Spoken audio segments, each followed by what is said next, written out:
Carlos Fabra, condenat a 4 anys de presó per 4 delictes contra la hisenda pública. A més, l'expresident de la Diputació de Castelló haurà de pagar una multa de vora 700.000 euros, indemnitzar hisenda en la mateixa quantitat. La seva exdona també ha sigut condenada a 2 anys de presó. El jutge l'absol a ell, l'empresari Vilar, la seva exdona, dels delictes de suborn i tràfic d'influències. Carlos Fabra ha anunciat que recorrerà contra la condemna i ha mostrat la seva satisfacció per l'absolució de suborn. Esta vesprada ha demanat la baixa com a militant del Partit Popular. Bona nit. Sobre la condemna a presó de Carlos Fabra, el president de la Generalitat ha dit que cal acatar la sentència. El síndic del grup popular, a les Corts, ha afirmat que no demanaran el seu indult i l'oposició ha exigit responsabilitats. La sentència es coneixia durant l'entrega dels premis Rei Jaume I. Guardons que ha lliurat la princesa Letícia, que ha destacat que la ciència i la investigació són fonamentals per al desenvolupament. Els premiats han demanat que no es reduïsca la inversió en ciència i educació. El president de la Generalitat, per la seva part, ha demanat la col·laboració público-privada en la investigació. En la recepció posterior a la llotja, la princesa d'Astúries s'ha interessat per la situació de Ràdio Televisió Valenciana i ha preguntat si realment no hi ha solució al tancament d'esta casa. Avui hem conegut més detalls de la proposta econòmica que el comitè d'empresa de RTBB ha presentat al Consell. Segons el comitè, amb mesures com prejubilacions, suspensions temporals de contractes o la congelació salarial, s'aconseguiria estalviar fins a 28 milions d'euros en personal i el cost de mantindre la ràdio i la televisió públiques no representaria ni un euro més del previst per a la Generalitat. L'eixida de Miquel Ricard s'ajorna almenys 48 hores més. És el termini que ha donat l'Audiència Provincial de València a l'Advocacia de l'Estat perquè presente al·legacions. L'únic condenat pel crim de les 3 xiquetes d'Alcàsser no eixirà en llibertat fins dijous. Coneixerem l'última hora des de la presó de Herrera de la Manxa. Centenars de persones al carrer, torxes per les víctimes, llaços morats i concentracions a molts municipis valencians pel Dia Mundial contra la Violència de Gènere. Un drama que enguany s'ha emportat la vida de 45 dones a tot Espanya, 7 d'elles a la nostra comunitat. I per als més joves, la Policia Nacional posa en marxa una campanya amb l'etiqueta No a la violència de gènere. L'objectiu, alertar els adolescents que no es poden permetre ni menyspreus ni burles cap a les dones. I en els esports, Maria José, totes les mirades estan en Rufete.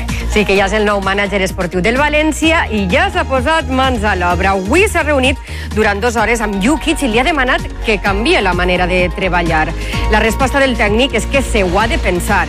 En les pròximes hores coneixerem les possibles conseqüències. Tot això propiciat per la derrota davant l'Elx de Cristian Herrera, que ja s'ha convertit en tot un heroi. En els esports els contarem l'alegria que viuen en el Villarreal, les lesions del Llevant que preocupen quasi més que els mals resultats i escoltarem del Bosque defensant a Burjassot, la gira africana de la selecció.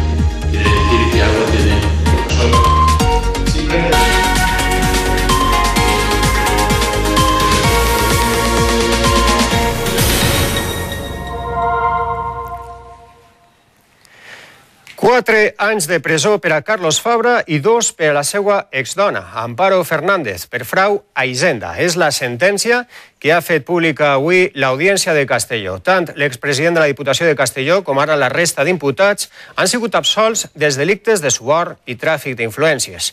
Carlos Fabra ja ha anunciat que recorrerà contra la sentència. Han calgut 10 anys d'instrucció, 9 jutges i 4 fiscals, però l'Audiència de Castelló ha dictat ja sentència en el conegut com cas Fabra o cas Naranjacs i condena l'expresident del Partit Popular de Castelló a 4 anys de presó per 4 delictes contra la hisenda pública comesos entre 1999 i 2003. A més, haurà de pagar vora 1.400.000 euros en concepte de multa i indemnització.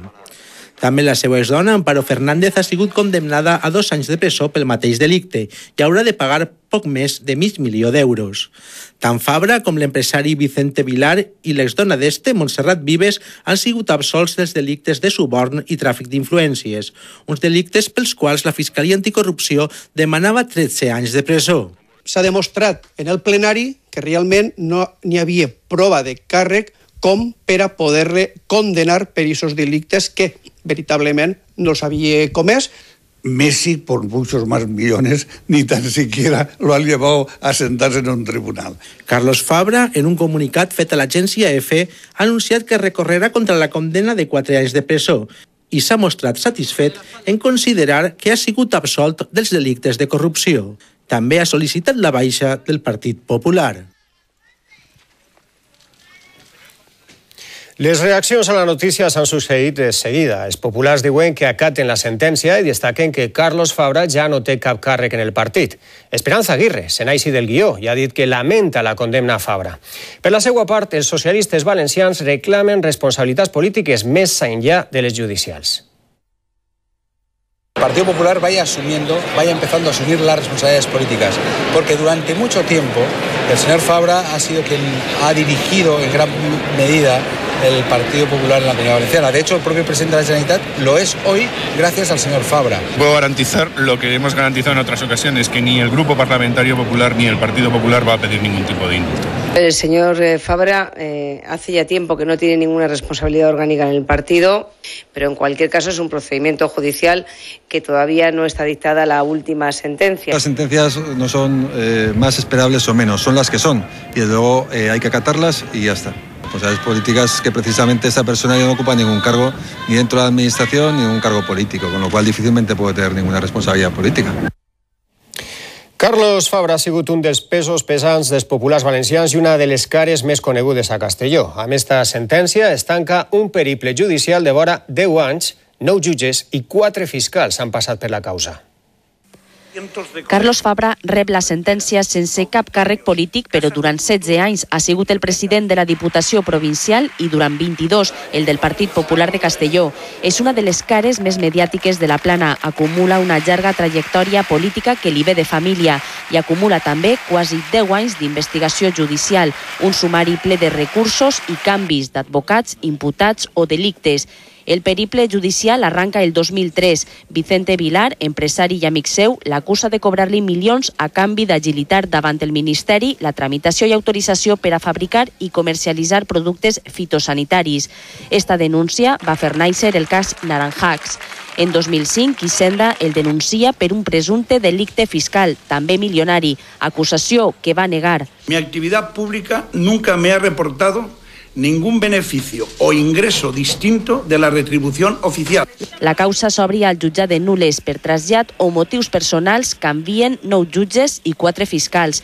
Finalment, el passat octubre se celebra el juí, 10 sessions per on desfilaren més de 50 testimonis. En tot este temps, Fabra ha defès la seva innocència. No tengo nada que ocultar. Ara, amb 67 anys, com a secretari de la Cambra de Comerç i associat amb el seu polèmic projecte personal de l'aeroport de Castelló, sense cap activitat, està condemnat finalment a 4 anys de presó. Este matí s'han lliurat els Premis Jaume I a València, una edició que enguany complís 25 anys. La princesa d'Astúries ha sigut l'encarregada de presidir unes distincions que destaquen el treball realitzat en el coneixement, la investigació i l'excel·lència. En els discursos d'esta 25 edició dels Premis Jaume I s'han sentit paraules sobre els moments complicats que viu la ciència. En nom de tots els premiats, 2 missatges, un d'ànim als joves investigadors que estan fora d'Espanya i un altre als polítics. Pedimos también que, al igual que han hecho otras sociedades europeas, no se reduzca tanto la inversión en ciencia y educación. Consideren que no es que los países ricos inviertan en ello, sino que estos lo son porque lo han hecho con anterioridad. El president de la Generalitat ha anunciat la posada en marxa d'una llei autonòmica de mecenatge i ha ressaltat la necessitat de la col·laboració público-privada en l'àmbit de la investigació. Los poderes públicos, por tanto, debemos estimular esa inversión y conseguir así una mayor implicación del mundo empresarial que permita independizar el desarrollo tecnológico e investigador de las circunstancias coyunturales de los presupuestos públicos. I ha tancat l'acte la princesa d'Astúries amb l'expressió d'una convicció. Si estamos hoy aquí es por la convicción de que solo mediante la ciencia y la investigación se alcanza la mayor y el mejor desarrollo de las sociedades. Y los premios Jaime I son un reflejo de ello. Paraules amb les quals queda oberta la pròxima edició dels Premis Jaume I. Tot seguit, la princesa Letícia ha visitat la Casa de la Caritat de València, on ha conegut de primera mà el treball d'esta institució dedicada a acollir persones sense sostre o famílies necessitades. La princesa ha trencat el protocol i s'ha acostat a escoltar les demandes d'una dona que ha dit viure en una situació desesperada. La princesa d'Astúries ha visitat la Casa de la Caritat de València, però ha sigut al carrer i fora del guió protocolari, on ha topat amb la realitat de la crisi. Li posa cara a Pilar, té 3 fills parats i està a punt de perdre la casa. Le he dicho que por favor, que no haya tantos desahucios, que dé faena a la gente joven y me ha dicho que sí, que tengo razón. Cada dia la Casa de la Caritat atén 1.100 persones com Pilar, un treball solidari que la princesa Letícia ha volgut conèixer. Ha saludat els usuaris del centre de dia que participaven en un taller de manualitats. Persones en risc d'exclusió social que s'hi troben un sostre, una ocupació i un plat de menjar calent. Visita també a l'escoleta infantil, que acull 33 xiquets fills de famílies sense recursos. Ha preguntado mucho, lo cual pues quiere decir que tiene interés en conocer la realidad de cuál es la situación social y quiere estar cerca de la sociedad. Una fotografia de família amb els 200 voluntaris que treballen en esta institució benèfica posa el punt final a una visita en què la princesa ha conegut la cara més dura però també més solidària de la crisi. I la princesa també s'ha interessat pel futur de Radiotelevisió Valenciana. En la recepció posterior al lliurament de Premis Jaume I, S'Altesa Reial ha conversat amb Gerard Martí, periodista de RTBB. Els dos periodistes coincidiren en la cobertura de la guerra de l'Iraq, ara fa 10 anys. La princesa s'ha interessat per la situació actual de la ràdio i la televisió públiques i ha preguntat pels plans de viabilitat i les possibilitats de negociació. També ha preguntat si realment és cert que l'emissió pot anar a negre en qüestió de dies. Tot el dia en què hem conegut més detalls dels informes que el comitè d'empresa ha entregat al Consell. Segons estos documents, mantindre l'empresa oberta no costaria ni un euro més del que marca el pressupost de la Generalitat. Fins i tot reflecteixen un estalvi de 28 milions d'euros. Però el Consell es manté en la seva decisió del tancament com a única opció. L'únic exemple en aquest sentit, les paraules del conseller de Governació, Serafín Castellano, abans i tot de conèixer els informes. Sacrifici laboral i seguretat jurídica. És l'oferta que el Comitè d'Empresa de Radiotelevisió Valenciana ha traslladat al Govern de la Generalitat en 2 informes que avalen la viabilitat del grup. La proposta econòmica s'empara en una reducció de fins al 43% de la plantilla a través de mesures com jubilacions anticipades, baixes incentivades, congelació salarial o la suspensió temporal de contractes per a tots els treballadors durant mes i mig a l'any. La garantia que Radiotelevisió Valenciana es pot fer els 2 pròxims anys, durant la vigència del contracte programa, sense desviar-se ni un euro del que tenia pressupostat la Generalitat.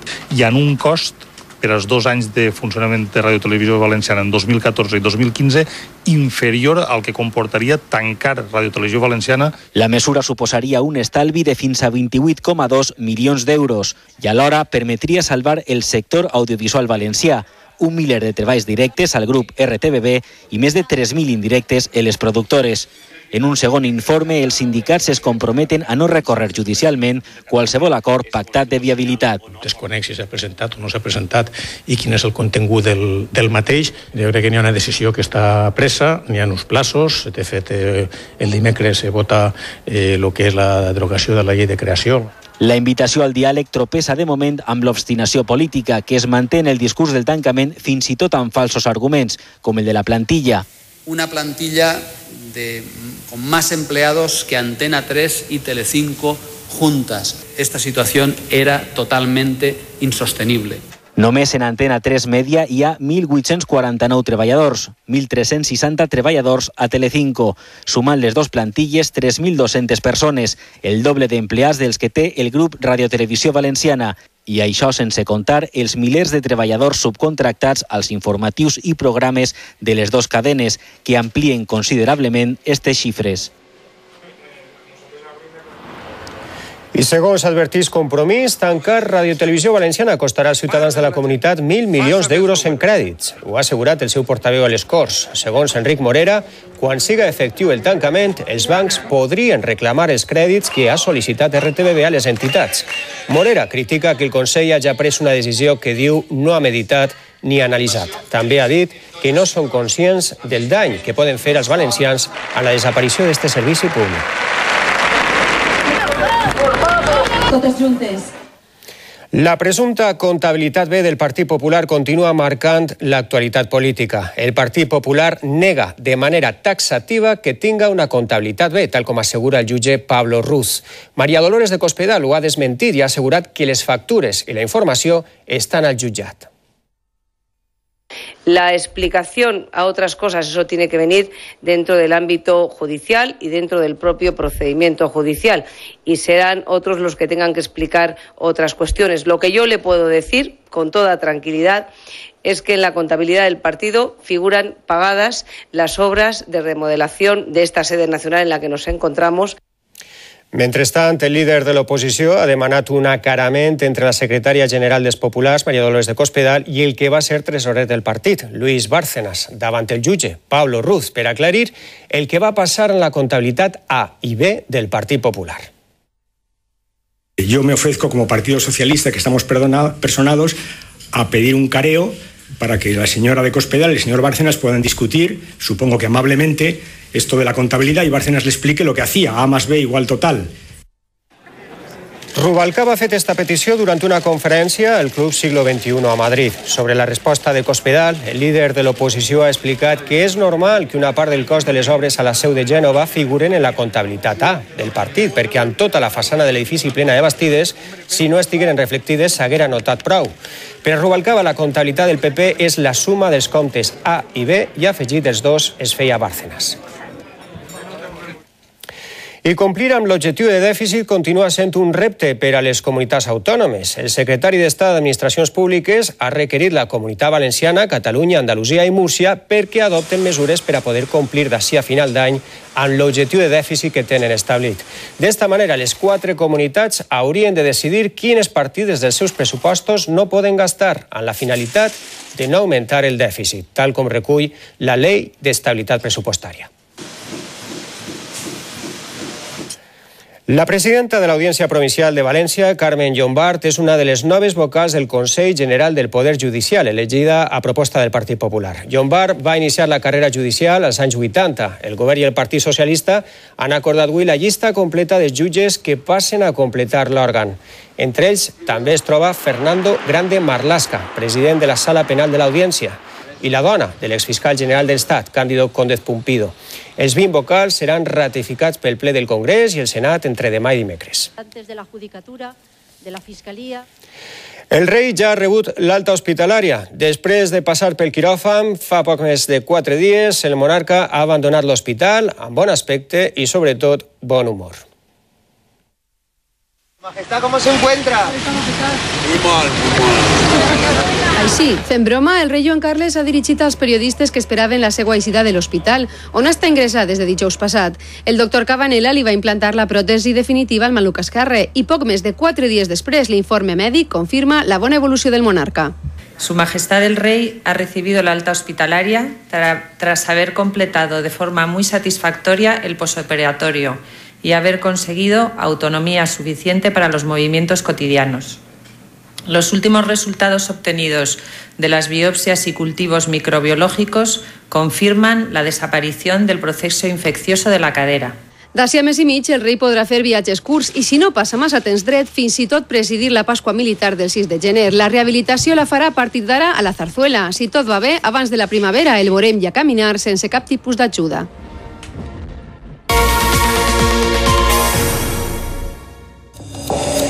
Hasta un 60% de las mujeres del mundo sufren algún tipo de abuso físico o sexual a lo largo de su vida.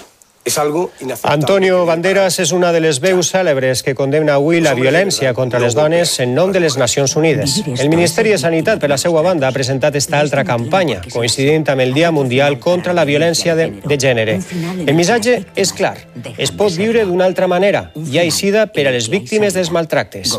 Paraules per acabar amb la violència cap a les dones que arreplega també la Policia Nacional en una altra campanya dirigida als adolescents.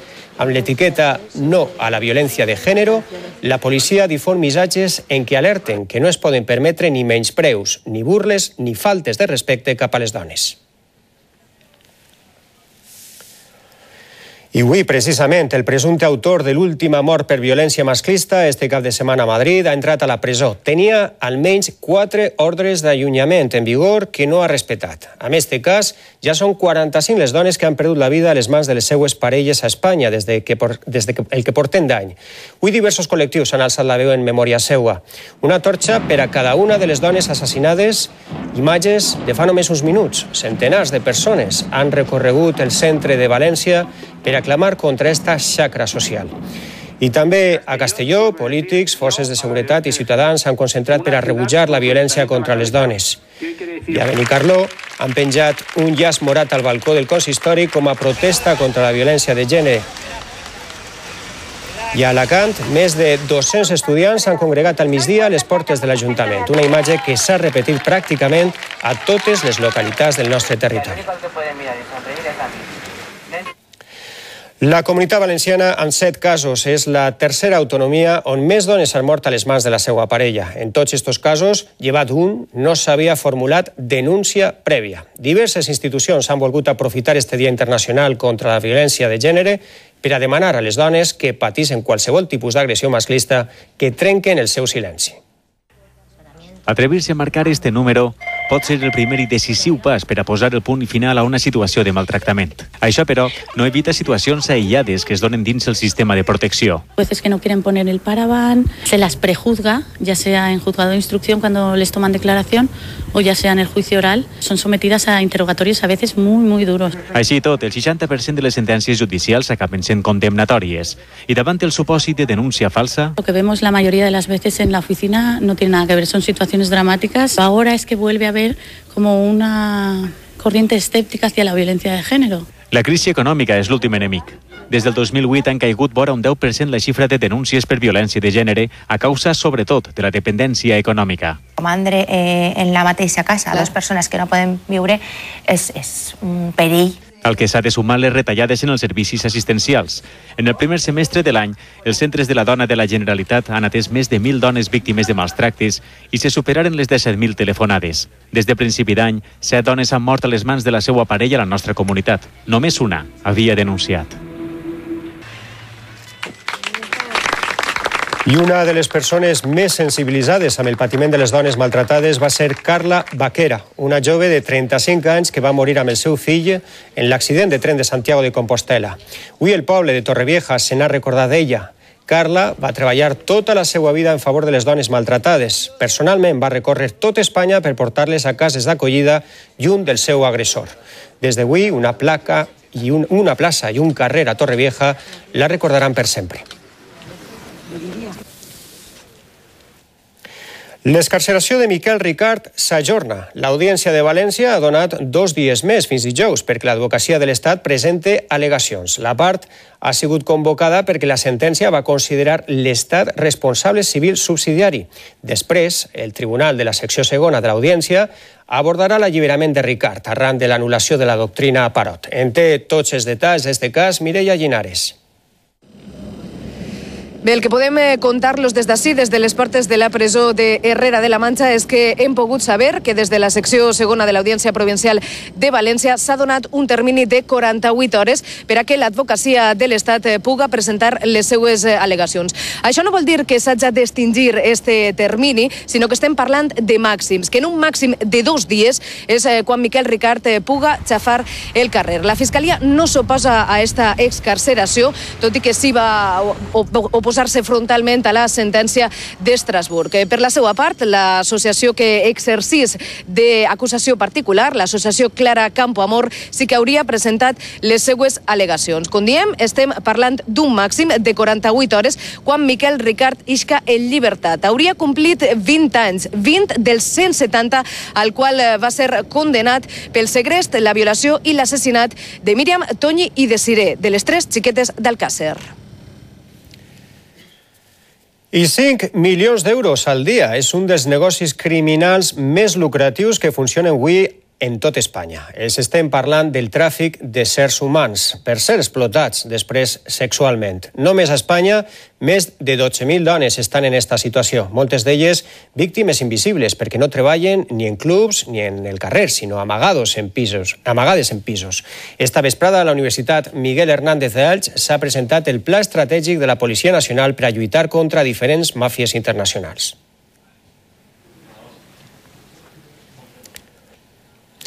Condenat a 13 anys i mig de presó per matar una prostituta a València, l'última de les 7 morts que s'han produït al mateix edifici en 40 anys i que li han valgut el sobrenom de la finca maleïda. El cas es remunta al 2012. El tribunal considera aprovat que l'acusat va matar la dona de 37 anys i després va amagar el cos en un traster de l'edifici. També haurà d'indemnitzar la mare de la víctima 90.000 euros.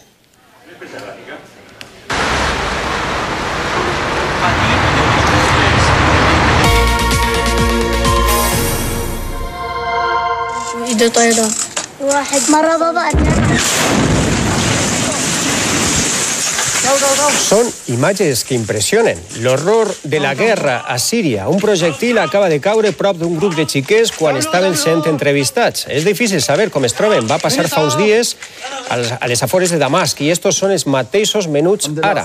Estan bé, cap d'ells va quedar ferit per l'impacte i somriuen quan recorden el moment en què quasi moren. L'Iran s'incorpora a la comunitat internacional després del pacte nuclear a què s'ha arribat a la ciutat suïssa de Ginebra. El primer senyal de desgel ha arribat. Teheran ha confirmat que Washington acaba d'alliberar uns 8.000 milions de dòlars de propietat iraniana que estaven bloquejats. A Ginebra, l'Iran s'ha compromès a no enriquir urani per damunt del 5% i haurà de neutralitzar o destruir tot el que superi aquest límit.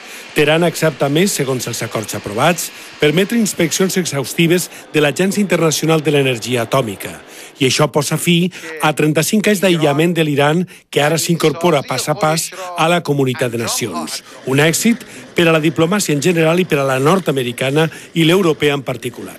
A renoncer a la perspective de l'arme nucléaire. L'Iran ha renunciat a la bomba atòmica, a les armes nuclears, diu el responsable francès d'Afers Estrangers Laurent Fabius, eufòric. Al mateix temps, Washington ha anunciat el primer desbloqueig d'uns 8.000 milions de dòlars de l'Iran que els Estats Units mantenien congelats. Europa ho farà en les pròximes setmanes. El règim dels ayatolás s'ha tornat més tou i tolera com un èxit propi el resultat de la cimera de Ginebra. El negociador iranià, el ministre d'Afers Estrangers, Mohammad Javad Zarif, arriba a Teheran en un bany de multituds com un heroi de l'antiga Pèrsia. I quan falten 2 dies perquè el Senat li lleve l'escó, Silvio Berlusconi es dirigeix als italians amb una petició a la desesperada. Una responsabilità di cui nel futuro dovreste vergognarvi di fronte ai vostri figli, ai vostri elettori, di fronte a tutti gli italiani. Així ha apel·lat al senador Sil Cavaliere en un to molt més moderat de l'habitual. Berlusconi ha reclamat una revisió del procés pel qual haurà de complir una pena d'1 any de servicis comunitaris perquè assegura que té 12 nous testimonis. Ha demanat als senadors de l'oposició que no li lleven l'escó fins que es revise el cas.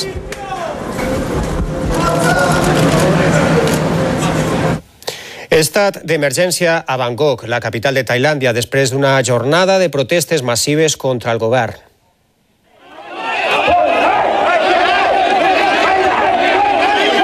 Els manifestants han assaltat este migdia el Ministeri d'Afers Estrangers. Hores abans han intentat ocupar també altres edificis oficials i 5 cadenes de televisió. Més de 100.000 persones han exigit al carrer la dimissió de la primera ministra per una llei d'amnistia que permetria tornar de l'exili a polítics condenats per corrupció.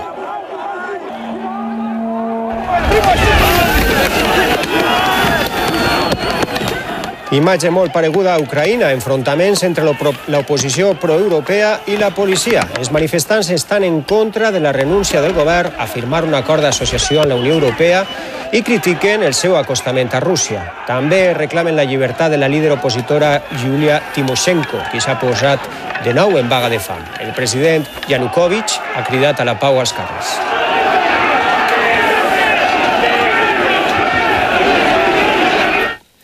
I el president rus Vladimir Putin ha visitat el papa Francesc, acompanyat de la cúpula del seu govern. Tot un senyal que Rússia vol estretir relacions amb la Santa Seu. Putin ha agraït al pontífex la carta que va enviar al G20 per demanar que no s'atacara Síria. També han parlat de la situació de l'Església Catòlica en una Rússia majoritàriament ortodoxa.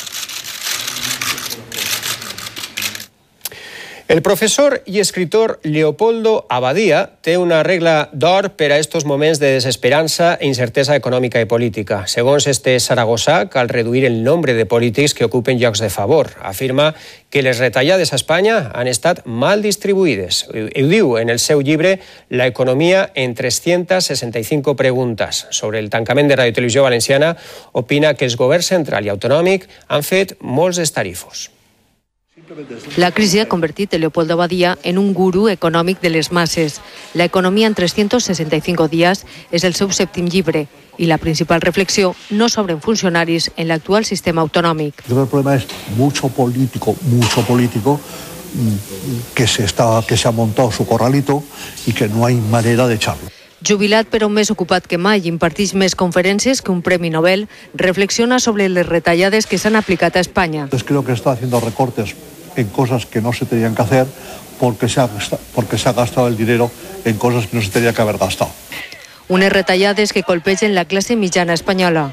Porque la riqueza de un país está en la clase media. El seu llibre conclou que la verdadera crisi no és econòmica, sinó la falta de decència.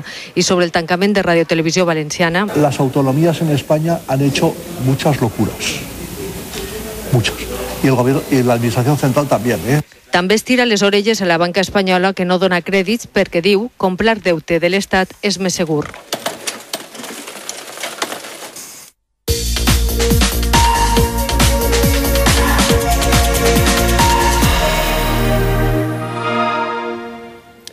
I en els esports, María José, l'home del dia és Rufete. Sí, avui s'ha presentat com a nou mànager esportiu de l'equip i pronte ja s'ha posat mans a l'obra. El primer que ha fet és reunir-se amb Jukic a la ciutat esportiva de Paterna.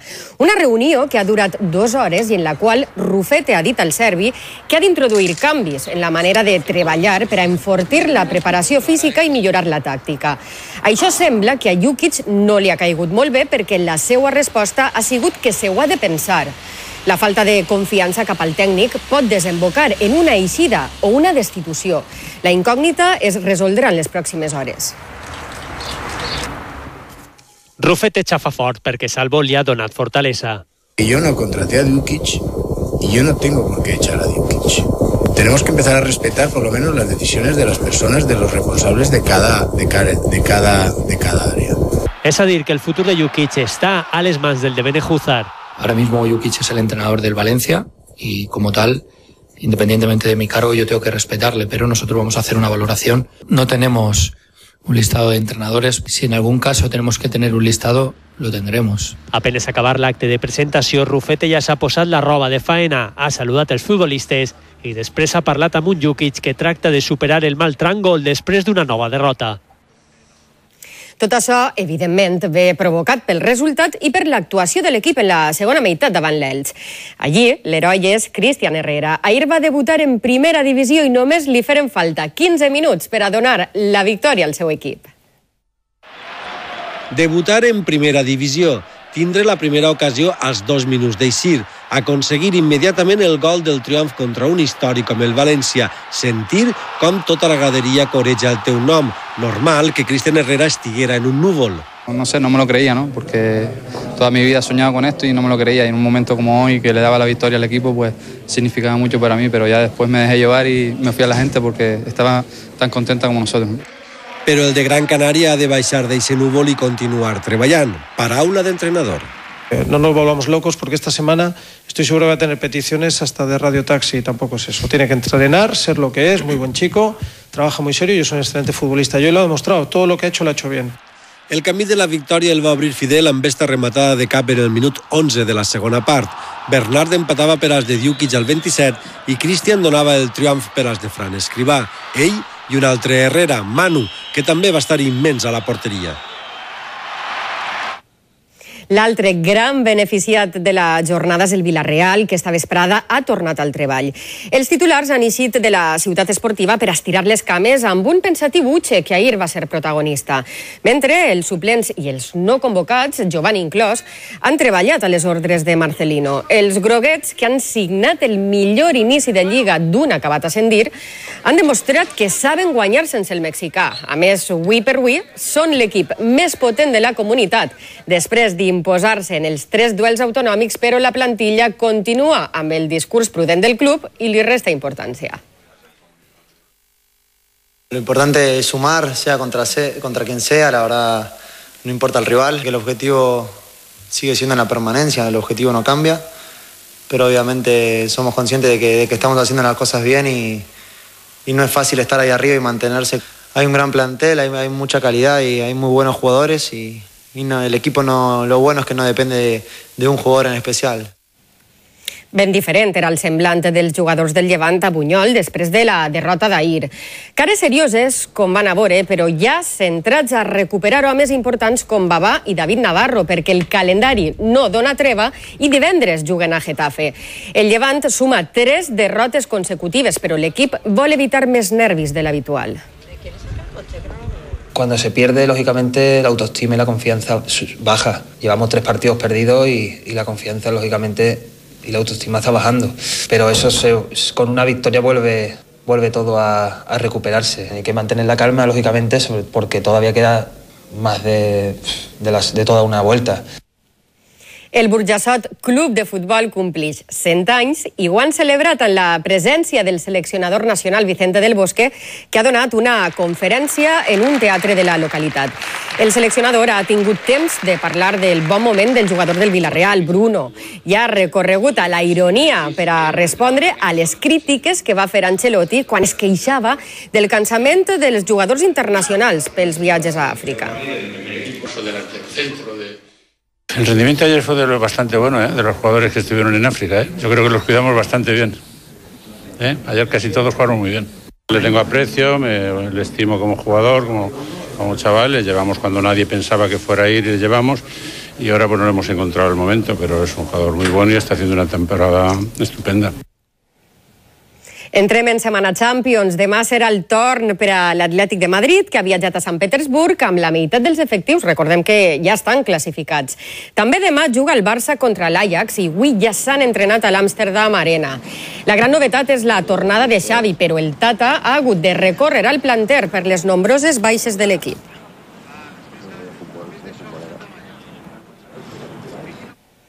Obrim plana poliesportiva amb un València Bàsquet que ha volat cap a Alemanya, on demà tractarà de recuperar el lideratge del seu grup de l'Eurocup. L'Ulm porta un triomf d'avantatge, però els de Perasovic segueixen pletòrics i volen consolidar-se com l'alternativa de poder. Volem seguir dalt, nosaltres volem ser l'Atlètic de Madrid del bàsquet, així que seguirem treballant, seguirem sent humils i intentarem guanyar els màxims partits. Quan juguem els títols, a veure com estem cadascun. I acabem amb un gran del món de la cistella. Kobe Bryant, guanyador de 5 anells de l'NBA, ha renovat 2 temporades més amb els Lakers. L'escorta de 35 anys, que ha estat vora 7 mesos de baixa per un trencament en el tendó d'Aquiles, podria reaparèixer en els pròxims dies.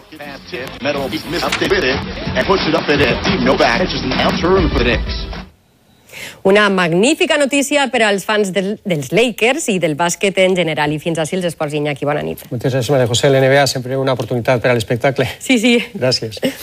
Fa uns dies anunciaren que tornaven i avui s'ha comprovat que el públic els rep amb els braços oberts. Els Monty Python, el grup còmic britànic, ha venut en menys d'un minut totes les entrades per al seu nou espectacle per al juliol que ve. Veurem si el pas dels anys els ha millorat l'humor absurd del que han fet gala. Anímate, Contar Brian. en la vida d'un tal Brian, Ya sabes lo que dicen. La vida es tan mala a veces. les aventures dels cavallers de la taula quadrada Venís a rescatarme. Bueno, no a vos precisamente. i s'ajuntaren per última volta el 1983 buscant el sentit de la vida. Preferiría estar en mi casa con mi mujer y mis hijos. Ara anuncien que tornen i moltes ganes havien de tindre els seguidors dels Monty Python de veure'ls perquè, atenció, que ni els 400 euros que poden costar les entrades els han fet arrere. En menys d'un minut, en 43 segons, ho han venut tot per al nou espectacle de l'any que ve. Així que han decidit ampliar cartell 4 dies més. Prometen música, humor absurd i una miqueta de sexe. Tot allò que han anat trobant-se en el costat positiu de la vida.